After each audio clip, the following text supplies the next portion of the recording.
بالمناسبه برضو احنا لو بنتكلم في مصر، تقريبا مصر فيها 140 شركه سمسره. 140 شركه سمسره تقريبا في منهم 120 بيستخدموا نفس الابلكيشن. في شركه واحده هي اللي عامله الكلام ده كله، الابلكيشن اللي هتلاقيه في شركه اكس هي اللي موجوده في شركه زد، هي اللي موجوده في شركه واي.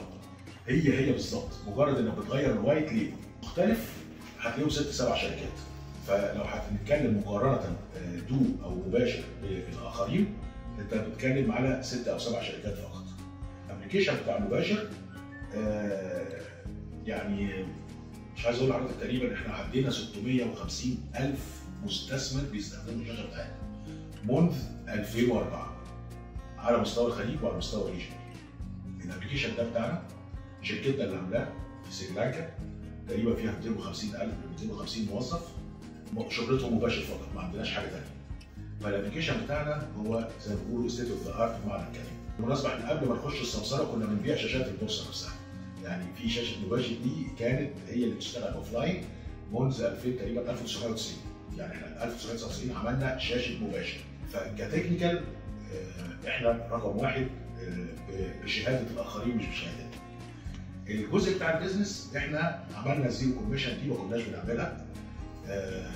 عملنا زيرو كوميشن دي للمبتدئين. هنتكلم بس على فرقين ثلاثه، الستوب لوس والتيك بروفيت اللي احنا عاملينها من 15 سنه. يعني من 15 سنه عندنا اللي هو الستوب لوس والتيك بروفيت. ايه الستوب لوس والتيك بروفيت؟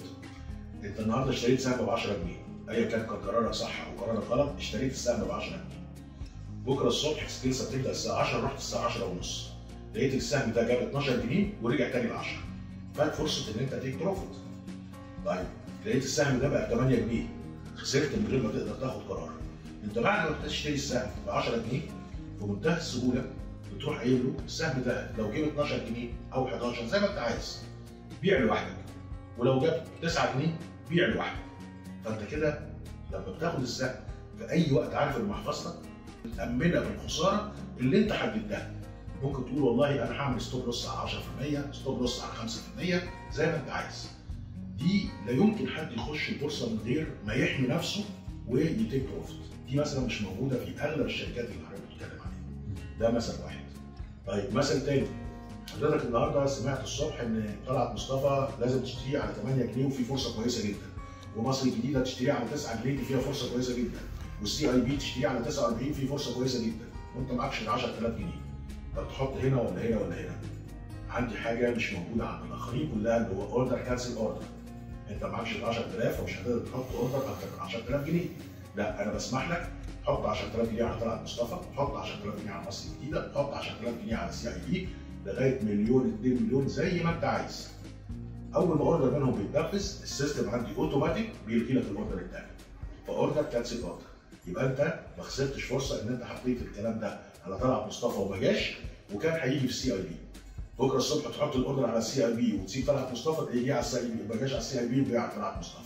فده بيديك حريه تماما انك تحط اوردر بمليونز وانت معكش غير 10,000 جنيه. دول حاجتين بساط جدا. يا جماعه عندنا في الماركتنج كانوا طالعين تقريبا 112 فرق، 112 ميزه عندنا موجودين مش موجودين عند الاخرين. 112. احنا في التكنيكال او في الابلكيشن نمبر 1 مش على مستوى مصر، على مستوى مصر والخليج.